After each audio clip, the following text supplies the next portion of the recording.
Hey friends, welcome. Today I am doing something different with the audio and video, not by choice, but because I have no internet where I'm at. So I'm recording everything locally, and sorry, I'm just playing with my phone here. I set up my hotspot on my phone to try to solve a bunch of problems, but it didn't actually work.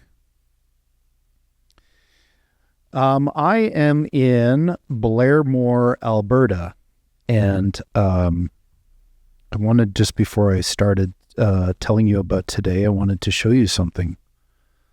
Look at this beautiful plaque that Kelly got to commemorate our team crossing 1,000 kilometers on the journey. So wasn't that nice of her? That's very nice of her. We're actually quite a bit past 1,000 kilometers now. I think we're at 1216 right now. Done 216 kilometers since we hit the time zone border, which was almost exactly 1,000 kilometers, if I measured correctly. And big. So over the last since last time we spoke, and it's been a while. We've gone through Cranbrook, Fernie, the Crowsnest Pass, and to where I am now, which is in Alberta. And obviously the big thing is that we crossed our first provincial border. We walked all the way across BC and into Alberta. And I have to say, BC is a lot wider than I thought it was. It took a long time. So we started walking on April 8th. And it took to June 30th to cross our first province. The only other province which is as wide when you go across Canada is Ontario, which is actually quite a bit wider. But BC is the second largest. So there's a bunch of interesting stuff that happened over the last couple weeks. Saw a bunch of really cool things. I made a short list here, and I'll just kind of go through them one by one. The first is that when right at the beginning of this segment, we were going through a town called Moyie, Moyie, and came across an abandoned concrete structure right off the highway that wasn't marked. There was no signs or anything, but it was quite interesting and extensive. And I did some research on it, and it turns out it's an old mine, an old silver mine, or galena, I suppose, silver and lead. That was the impetus for starting the town in the first place.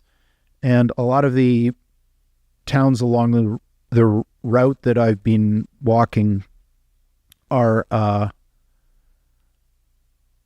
they're set up along the initially the wagon paths that connected the west and the east through the Rockies, but then later on the railroads, and those wagon trails and railroads were almost exclusively set up to take advantage of mining. So in this area, there are a lot of old mines, some of which are still in operation.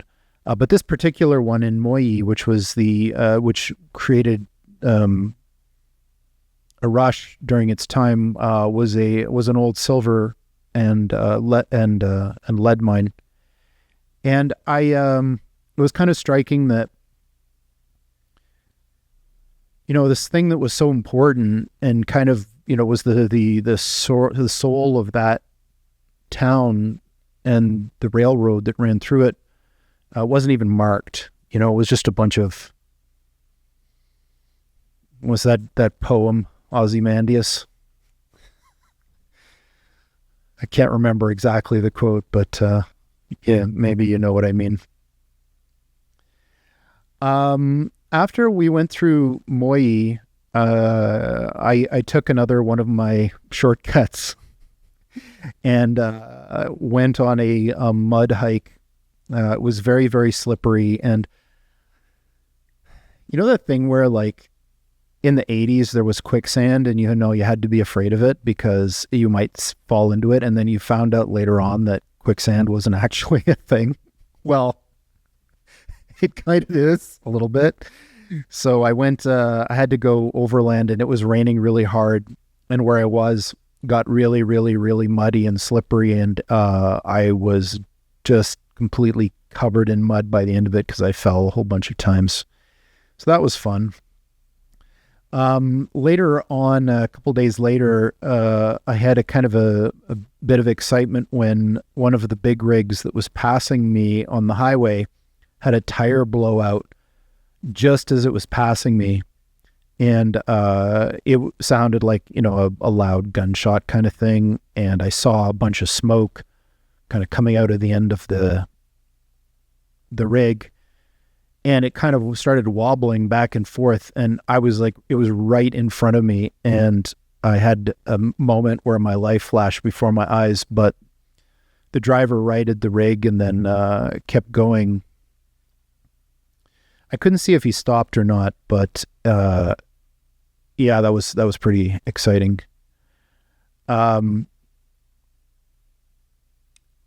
Later on this week, I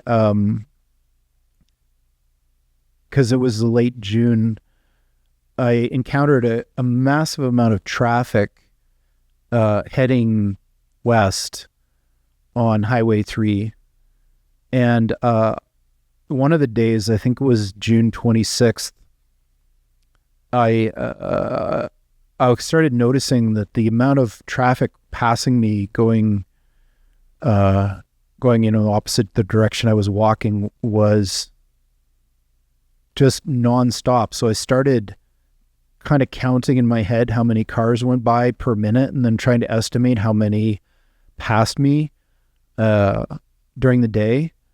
And my estimate was around 5,000 cars or vehicles passed me going going west through Fernie.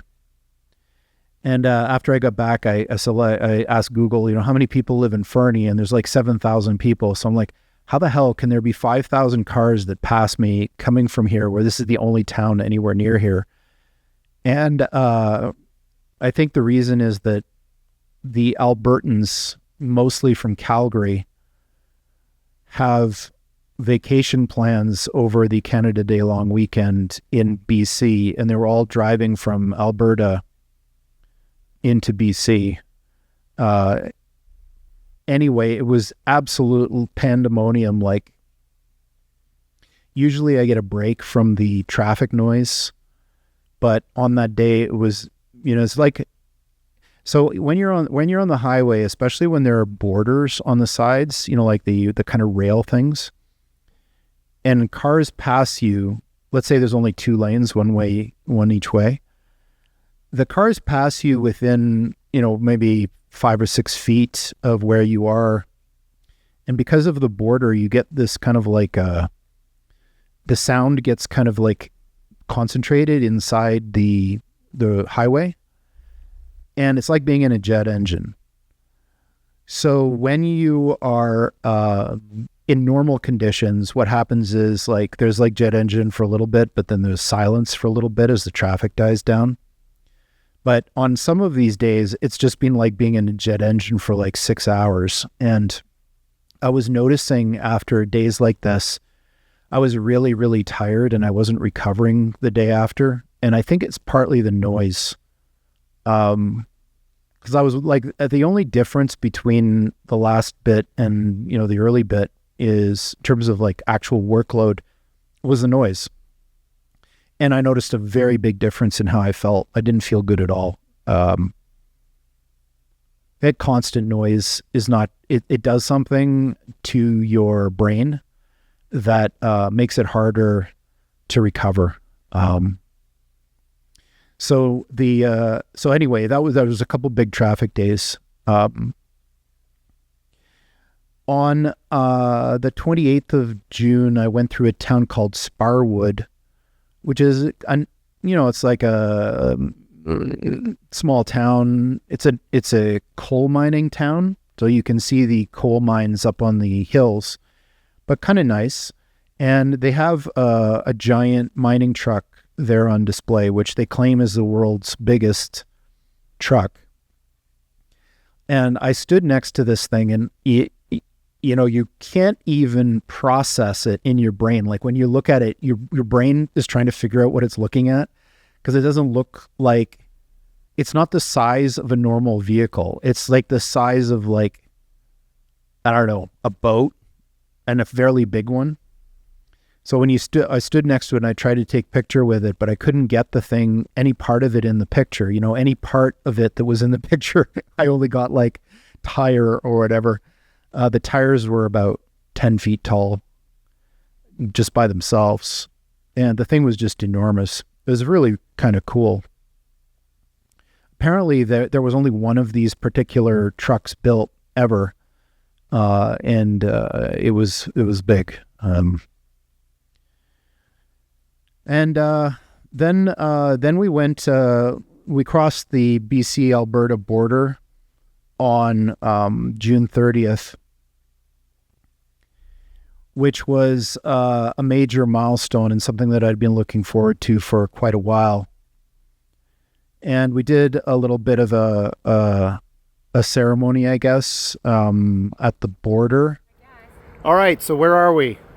Alberta. Yes. And how long have we been waiting to get here? 3 months.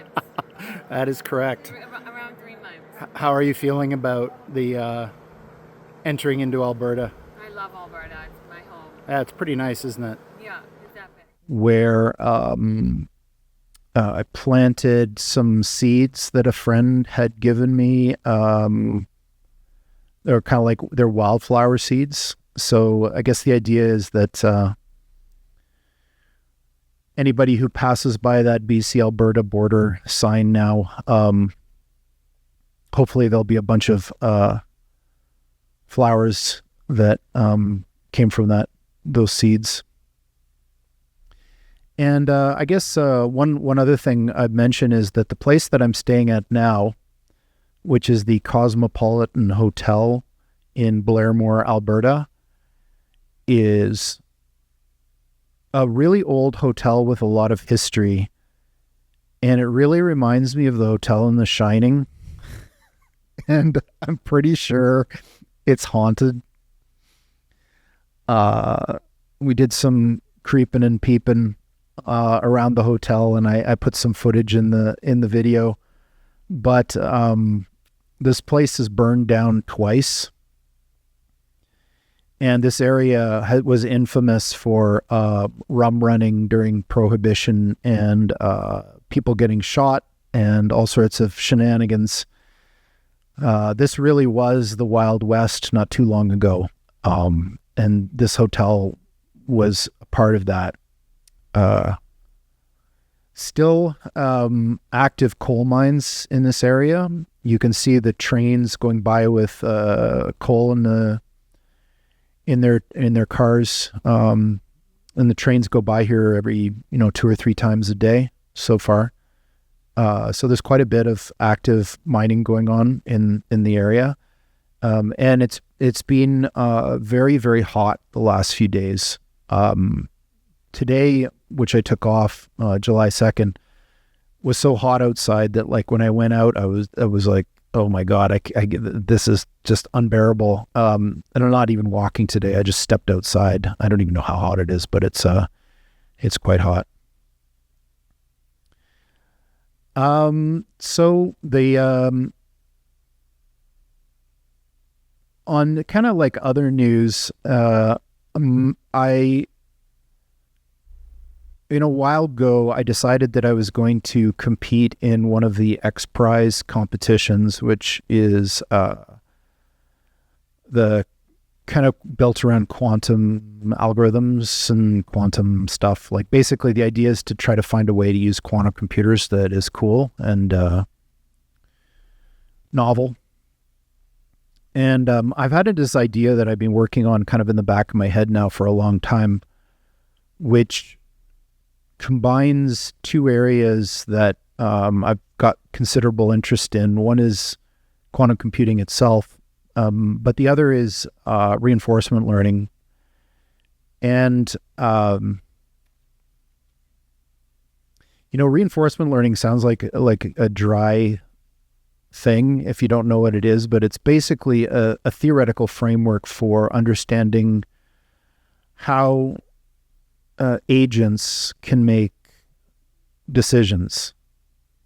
And it's probably sufficient to explain the way that all biological creatures behave, including humans.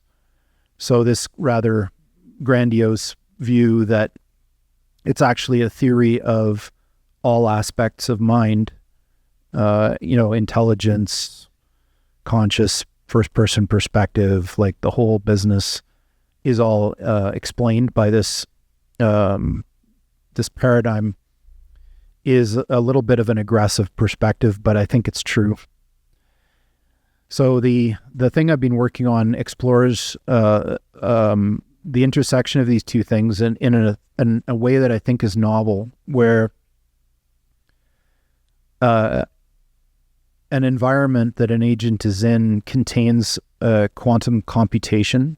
So imagine there's a quantum computer in the agent's environment, and you can do that because we actually have quantum computers now, for real. And an agent has to make a decision or a set of decisions about how to behave given that there's a quantum computer in the environment. And the interesting thing there is that the agent itself needs access to quantum computation in order to learn how to behave in a useful way under certain assumptions. Whereas agents that don't have access to quantum computers will never learn certain things about their environments. So the thing that I'm doing kind of lifts the idea of quantum computation from a thing that computes better to a thing that a decision-making agent can use to make better decisions. And the kind of like extremum position is that agents with access to quantum computation can be categorically better than ones that don't. So in the far future, you might think that intelligences or entities, sentiences that have quantum computation access to inform their decision making may be categorically superior to us in certain things. So I think that's kind of an interesting thread to pull on. So anyway, I've been working on making this concrete in how you usually do this is you create a game, and because games are kind of like an ideal playground for investigating specific issues in AI. So I created a type of game which is new, which gets all the focuses the attention on the important points of this thing that I've been talking about, and then actually does what I'm saying. You give an agent access to a real quantum computer or you don't, and then they compete on the game. And that's going to be my X Prize application for this thing. So I've been writing it up. I've been working on it in the background for about a year, but I've started actually writing up the results in something like a journal article, and it's going quite well. So stay tuned. I'll when it's ready for people to look at, I'll post a link. For the music today, I've been holding on to this particular song until I was done The Mountains. And I was hoping to get some spectacular mountain shots that kind of match the theme of the song. I'm not sure if I pulled it off, but from the beginning of the walk, I knew that the last day I walked through the mountains and I was done with them, this was going to be the song that played. All right, folks. That's it for this rendition, or this edition of Geordie Crosses Canada. I will see you in a week or two.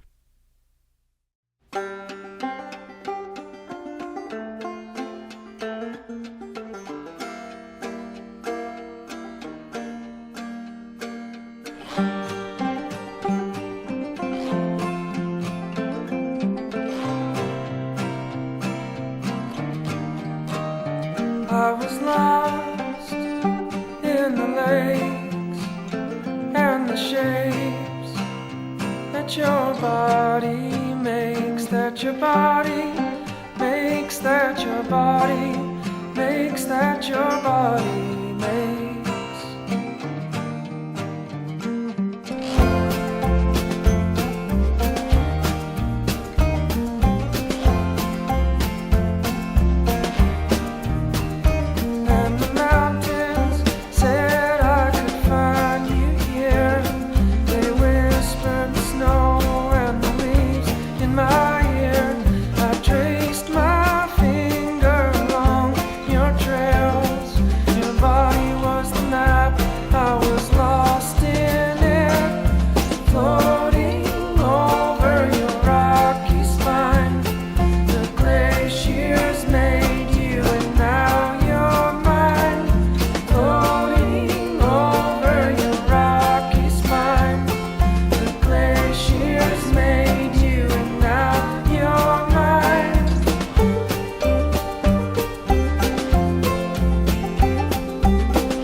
Against resolve, I could tell